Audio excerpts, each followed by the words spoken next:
Segundo de Samuel, capítulo 7, versículo 8 en adelante. Dice la palabra del Señor con la bendición del Dios Trino.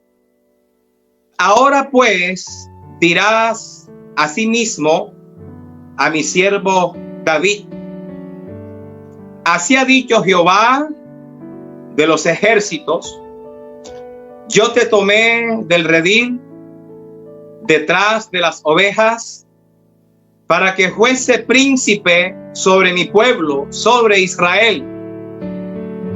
Y he estado contigo en todo cuanto has andado, y delante de ti he destruido a todos tus enemigos, y te he dado nombre grande como el nombre de los grandes que hay en la tierra. Además, yo fijaré lugar a mi pueblo Israel, y yo lo plantaré para que habite en su lugar, y nunca más será removido, ni los inicuos le aflijarán más, como al principio, desde el día en que puse jueces sobre mi pueblo Israel. Que Dios nos bendiga a través de su poderosa palabra. Hace 2 semanas empezamos un tema que se titula Cuando Dios dice no, basado, mis amados hermanos, en el no de Dios para el rey David. Y estuvimos analizando en primer lugar de dónde surgió el no de Dios para David. Y en segundo lugar estuvimos estudiando por qué Dios le dijo no a su siervo David. Y aprendimos algunas lecciones, algunas reflexiones que nos confrontaron. Fue la parte exhortativa, la parte de reto. En esta tarde vamos con la parte de consuelo. Vamos a empezar la parte de ánimo, de motivación, y al final con una parte cristológica. Y vamos a aprender en esta tarde que cuando Dios dice no, es porque tiene muchísimas cosas mejores para nosotros. Que cuando Dios dice no, es porque tiene mejores planes, mejores bendiciones para su pueblo, para su iglesia, aunque al principio no lo entendamos así. Usted, mi amada iglesia, no se imagina todo lo que Dios tenía preparado, todo lo que Dios tenía listo para su siervo, el rey David, en vez de un templo, en vez de haberle permitido construir su casa. Es cierto, mis amados hermanos, que hubiese sido un privilegio, una bendición, una dicha, hubiese sido un honor para el rey David haberle construido el templo a Dios. Ya él estaba resuelto a hacerlo, hasta que Dios le dijo no. Porque David, dicho sea de paso, él no era de los que hoy pensaba, hablaba, planeaba algo y mañana salía con otra cosa. Él no tenía doblez de palabra. Pero aunque Dios le dijo no, vemos que él no se enojó, no se molestó, no se incomoda con el Señor, no le interroga, no empezó a cuestionarlo, ni tampoco a reclamarle absolutamente nada, ni mucho menos le pidió explicación. No vemos por ningún lado a David diciéndole a Dios: ¿por qué no me permites construirte la casa? Él, al contrario, se sometió al no, lo aceptó, hizo la voluntad de Dios y se sometió a la decisión que Dios había tomado. Qué buen ejemplo, ¿verdad, mis amados hermanos? No dañemos nuestro corazón cuando Dios nos diga no ante sus negativas. Al contrario, Entendamos que cuando Dios dice no, es porque tiene algo mucho mejor para nosotros, como ya dije, y así lo entendió el rey David. Y quizás alguien se pregunta, bueno, ¿y qué era eso mejor que Dios tenía para su siervo? ¿Qué tenía preparado Dios para el rey David en vez de un templo? Un pacto, un berit, una alianza. Y usted tendría que estudiar bien este capítulo que hemos venido escudriñando. Segundo de Samuel, capítulo 7. Primero de Crónicas, capítulo 17. Segundo de Samuel, capítulo 23, versículo 5. Y el Salmo 89, que también nos habla de ese pacto. Es el único salmo. Y alguien quizás diga, bueno, yo mejor hubiese preferido que Dios me hubiese permitido construirle la casa. Lo mismo pensé yo al principio, pero al final me di cuenta que estaba equivocado. El pacto que Dios hizo con David, porque dicho sea de paso, quien pacta con el hombre es Dios y no el hombre con Dios. Todos los pactos que encontramos en la Biblia, quien tomaba la iniciativa fue el mismo Señor. Lo que nosotros podemos hacer con Dios es un voto, una promesa. Y en este pacto que Dios está haciendo con David, le está prometiendo o consistía en algunas promesas divinas, especialmente las que tenían que ver con la casa de David, las que tenían que ver con su descendencia, con su linaje, con su clan, con su dinastía, con su familia, incluyendo la promesa de un Mesías como Jesucristo, que al final, que es la parte cristológica, lo vamos a explicar. Pero antes de Dios prometerle estas cosas a David, le recuerda 4 cositas. En primer lugar, Dios le recordó a David de dónde lo había sacado cuando lo llamó. Dios le recuerda al rey de dónde lo sacó cuando le escogió.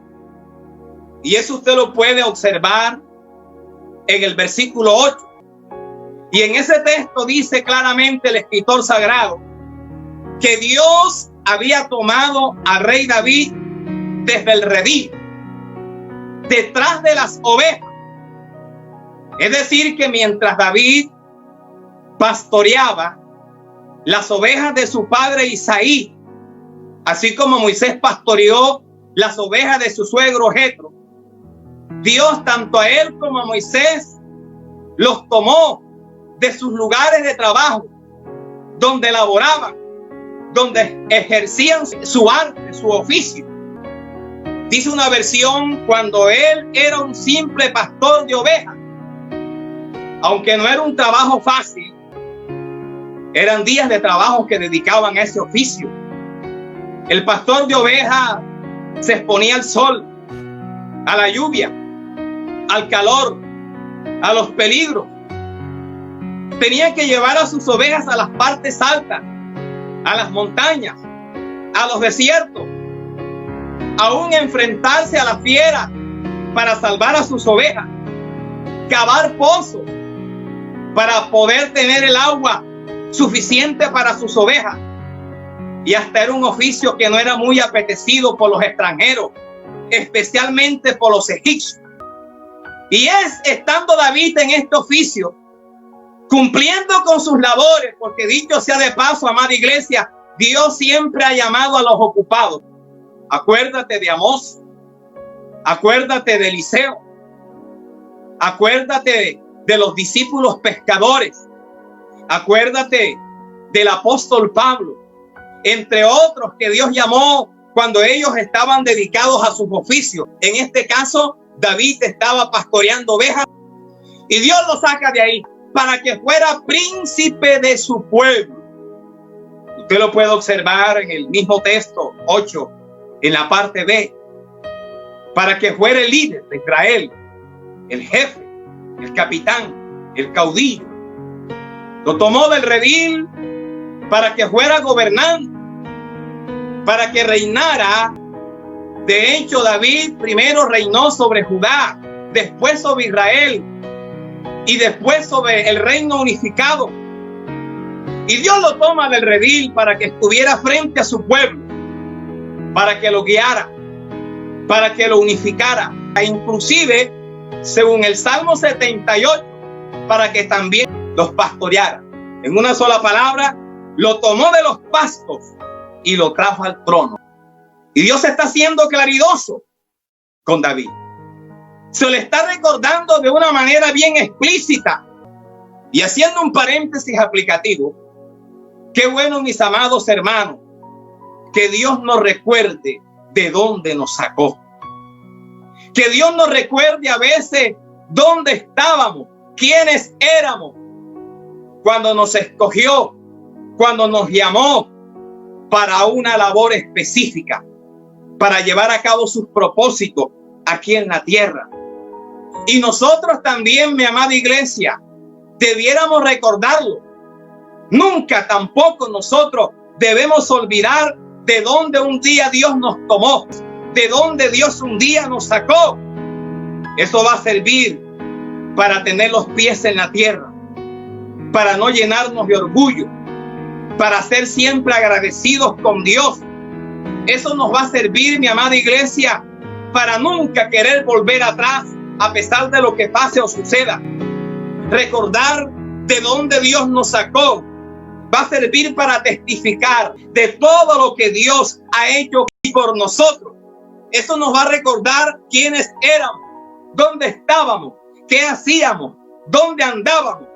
Y también nos va a hacer recordar ahora quién somos en Cristo desde el día que Él nos escogió, desde el día que Él nos llamó, desde el día que Él nos sacó de donde nos encontrábamos. Qué bendición siempre tenerlo en cuenta.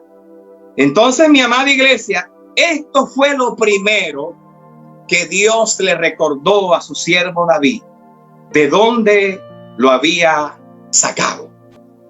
Lo segundo que Dios le recuerda a su siervo tenía que ver con su presencia, con su asistencia. Tenía que ver con su compañía, con su cuidado y con su protección. Y usted lo puede ver en el versículo 9, la parte A, cuando Dios le dice que había estado con David en todo cuanto había andado. Cuando Dios le recuerda que siempre había estado con él, inclusive en los momentos difíciles. Y esto nos está hablando, repito, del cuidado divino y de su protección para con su siervo David. Por eso, por ejemplo, el mismo David, cuando fue a enfrentar a Goliat, le dijo al rey Saúl: el Dios que me ha librado de las garras del oso y de las garras del león, también me librará de las manos de este incircunciso. Pero también esa expresión, he estado contigo en todo cuanto habías andado, nos está hablando de su asistencia. Nos está hablando de su compañía para con David. Nos está hablando de su presencia con el rey David. En otras palabras, amada iglesia, Dios le estaba diciendo a David: todo el tiempo he estado contigo. Desde el principio hasta el final. Siempre te he acompañado. Siempre te he asistido. Mi presencia siempre ha estado contigo. Desde tu existencia. Cuando eras pastor de ovejas. Cuando enfrentaste a Goliat.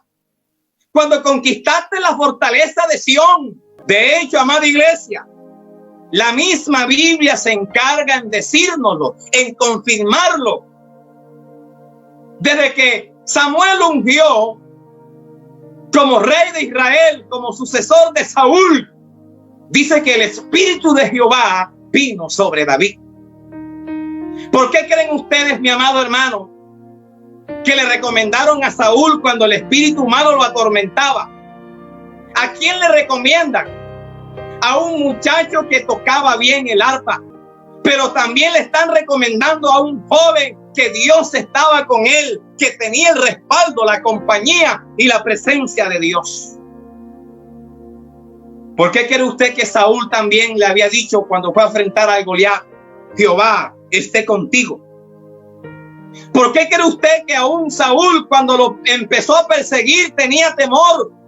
Porque decía que Jehová estaba con David.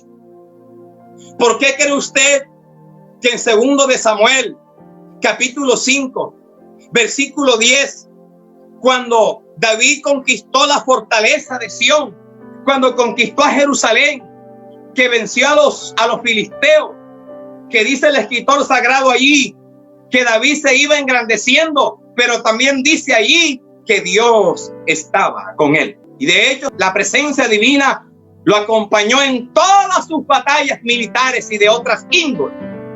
Es más, ya el rey David llevaba casi 40 años reinando sobre Israel.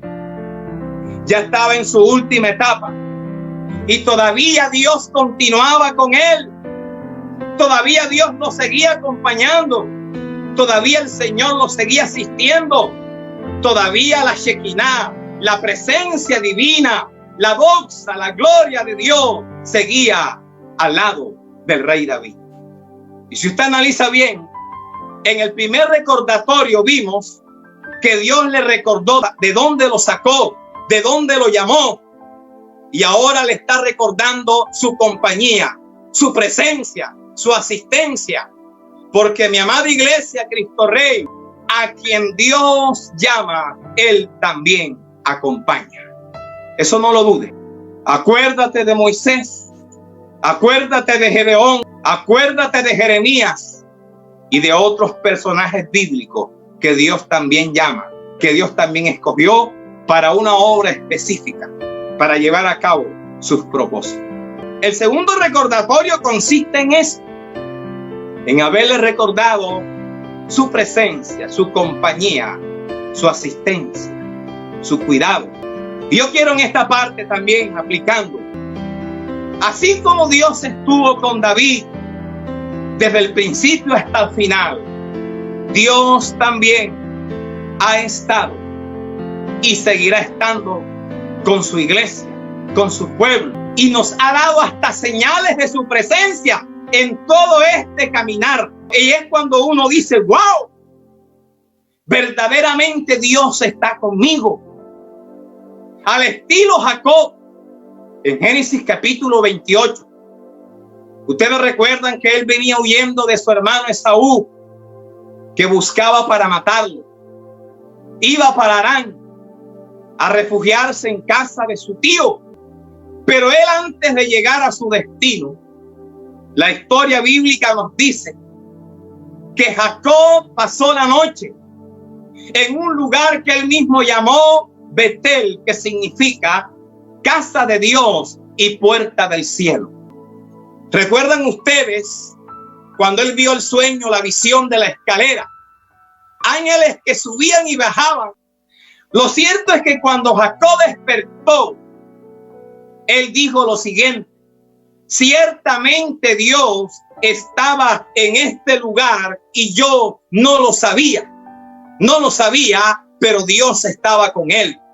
Aunque se estaba alejando de su tierra, aunque se estaba alejando de su casa, aunque estaba huyendo de su hermano, aunque estaba allí pasando la noche corriendo peligro, la presencia de Dios, su compañía y su asistencia y su cuidado estaba con él esa noche.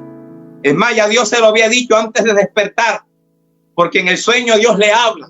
Y una de las cosas que Dios le dijo fue: yo estoy contigo.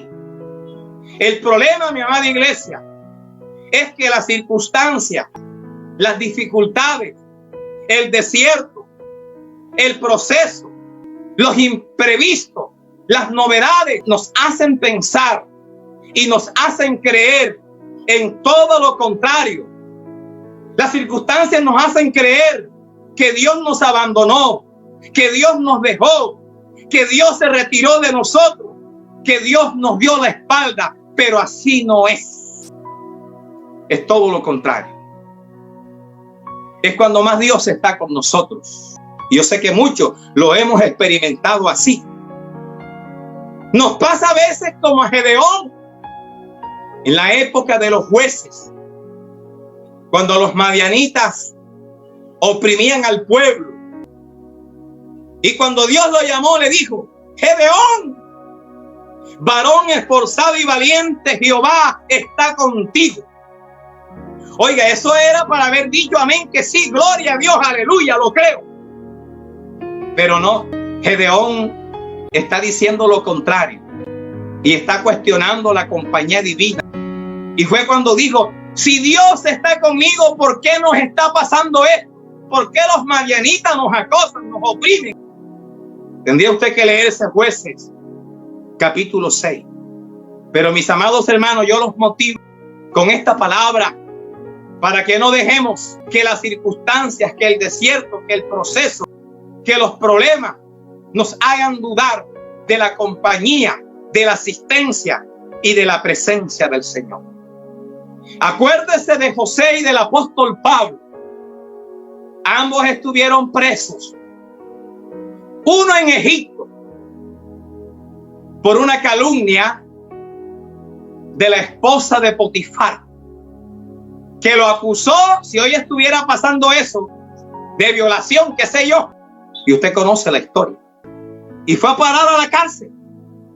Pero en el capítulo 39 del libro de Génesis, 4 veces dice que aunque José estaba preso, dice que Dios estaba con José, versículo 2. Dios estuvo con José, versículo 3. Dios estaba con José, versículo 21. Y Dios estaba con José, versículo 23. El apóstol Pablo sufrió 2 encarcelamientos. El primero en una casa particular donde tenía libertad de predicar a los presos, a los soldados. Lo visitaba, escribió cartas, mandaba emisarios desde la cárcel a visitar a las iglesias que había fundado. Pero también sufre un segundo encarcelamiento. Ahí sí está en un calabozo, encadenado. Y él, cuando escribió la última epístola, la última carta, segunda de Timoteo, le dice a Timoteo: ven pronto a ver. De hecho, ya Pablo, él sabía que en cualquier momento Nerón cumplía con la sentencia que ya le habían dado. Él sabía que en cualquier momento partía con el Señor. Y le dice a Timoteo: ven rápido a ver. O queriendo decirle: si quieres verme antes de irme, apresúrate.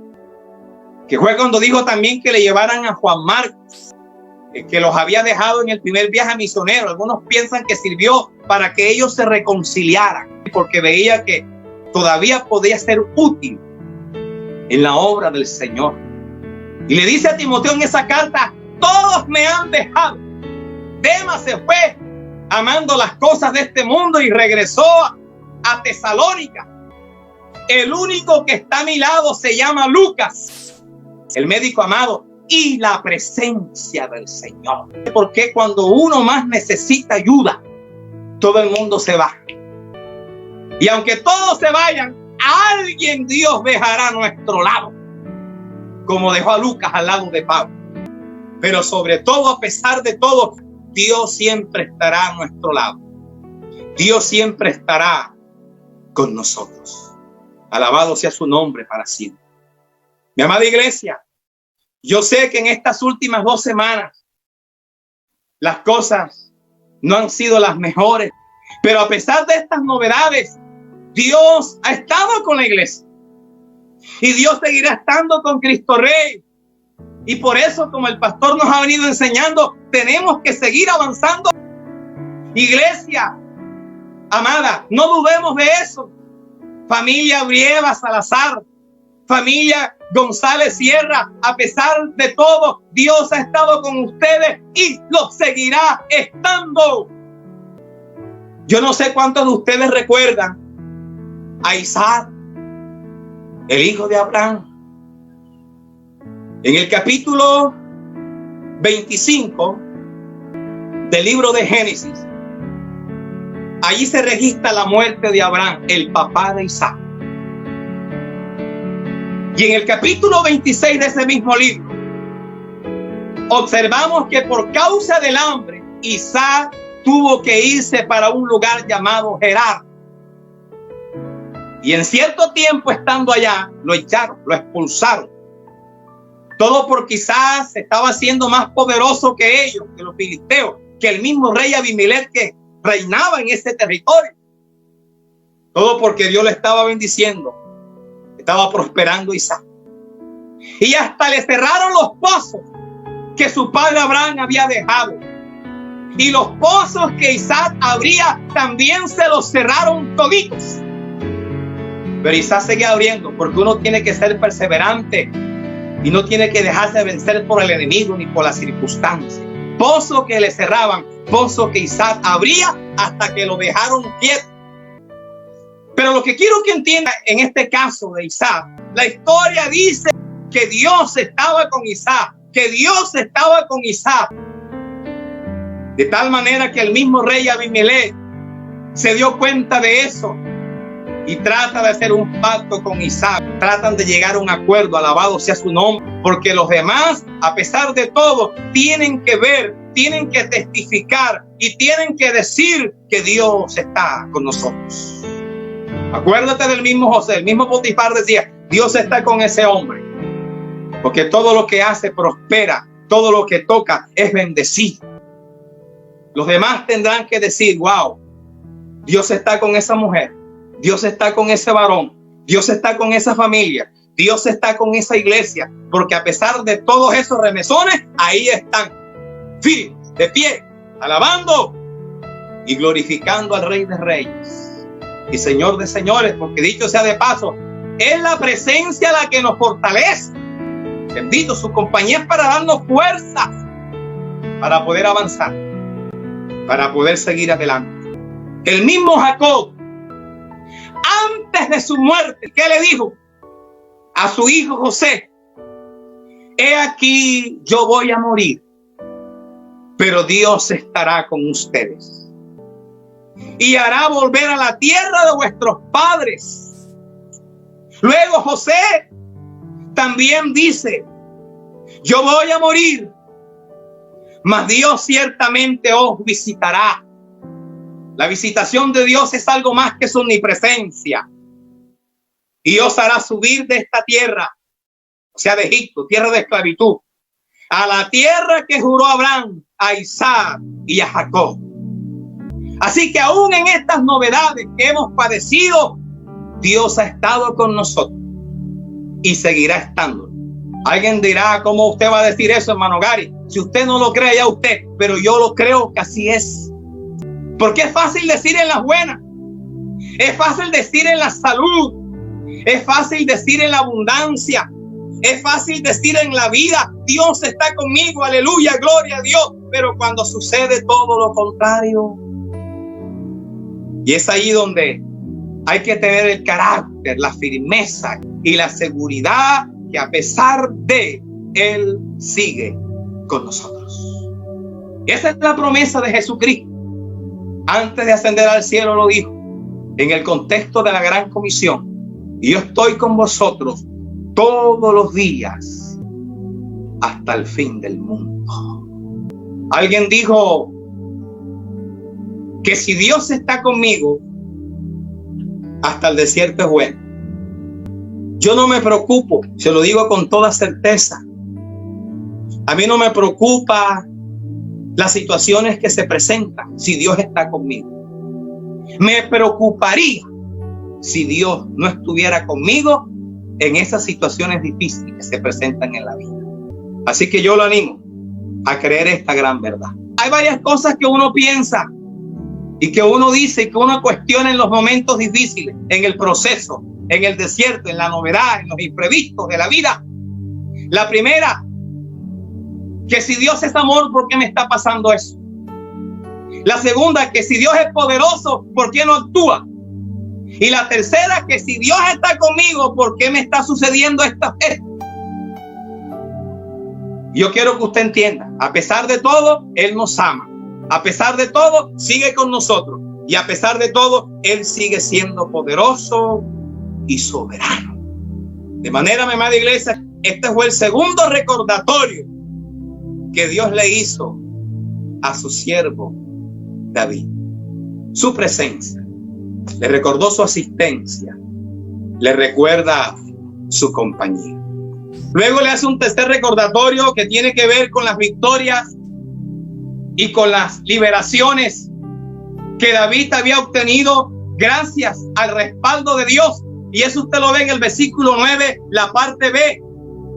De hecho, todas sus victorias y todas sus batallas que David libró fueron gracias al Señor. Sabemos que fueron incontables las batallas, las guerras militares que David ganó gracias a Dios, gracias a su ayuda divina. Porque recuerda, amada iglesia, que sin Él todo es difícil, es imposible, no se puede. Jesús lo enseñó en Juan. Por eso Pablo dijo que todo lo podemos en Cristo, que nos fortalece. Por eso Zacarías dijo que no es con espada ni con fuerza, sino con su espíritu. Y esas batallas las libró David gracias a Dios, a su ayuda, a su respaldo. Bendito sea su nombre. De hecho, amada iglesia, ya David estaba viviendo en paz, y el escritor lo dice en el versículo 1 de este mismo capítulo 7 de segundo de Samuel. Ya el hombre estaba más sereno, más relajado, disfrutando de la paz que Dios le había dado después de tantas batallas. Aunque en el versículo 11 le dijo que le seguiría dándole descanso sobre sus enemigos. Hubo un tiempo en que David reposó, ya no seguía peleando, ya no seguía batallando con el enemigo. Lo que quiero que entiendan esta parte, y escúcheme bien, no todo el tiempo la vamos a batallar con esta situación, con la otra. No, mi amado, vienen tiempos de paz, vienen tiempos de serenidad, vienen tiempos de tranquilidad, vienen tiempos de calma. Aunque al principio el ambiente, el color sea gris, el túnel todavía esté oscurecido, aunque todavía no veamos la luz del túnel, créalo que así es. El apóstol Pablo habló de una leve tribulación momentánea. En el caso de Job, Dios quitó su aflicción. En el caso de Jabes, le puso punto final a su dolor y le puso punto final a su sufrimiento. Y esto fue lo tercero que Dios le recuerda a David. Cómo lo había librado de las batallas frente a los enemigos, la victoria. Y el último, aquí termino. Dios le recuerda a David el nombre grande que le había dado como el de los grandes en la tierra de aquella época. De los grandes entre comillas, porque el grande se llama Dios. Y usted lo puede ver en el versículo 9, la parte C. Eso significa que Dios lo había hecho famoso. Acuérdese de Génesis 12:2, que esto fue también una de las cosas que Dios le prometió a Abraham. Y esto está hablando también de la buena reputación que tuvo David, del honor que tuvo el rey David entre todas las naciones vecinas. Su nombre llegó a ser más grande que el de los grandes en la tierra. Llegó a ser más importante que el de los más importantes en aquella época. Y aquí observamos, también nos habla de la manera como Dios había engrandecido a su siervo David. De hecho, cuando él conquistó la fortaleza de Sión, dice segundo de Samuel capítulo 5 versículo 10, y David iba adelantado y engrandeciéndose, y Jehová Dios de los ejércitos estaba con él. El Salmo 89, refiriéndose a David, pero también al rey, al Mesías, dice que fue el más excelso de todos los reyes. Tan grande llegó a ser su nombre que David aparece en la galería, en la lista de los héroes de la fe, de los campeones de la fe. Y también aparece en la genealogía de Jesucristo. Suficiente con que usted se lea Mateo capítulo 1, del verso 1 en adelante. Y esta fue la cuarta y última cosa que Dios le recuerda a David. ¡Qué bendición! ¿Cuál fue la primera? Para que oremos. Le recordó de dónde lo había sacado. La segunda, Dios le recordó a David que su presencia, que su compañía, que su asistencia había estado con él siempre.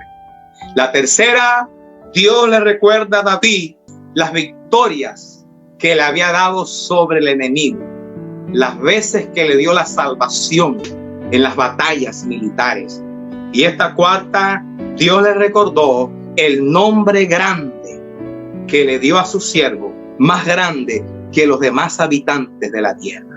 Entonces, mis amados hermanos, valió la pena que en vez de Dios permitirle a David construir la casa, su templo, fue mejor el pacto que hizo con él, el cambio que Dios le hizo de un templo por un pacto, por una alianza, por un verí, por un convenio. Y empezó recordándole estas 4 cosas. Alabado sea Dios para siempre.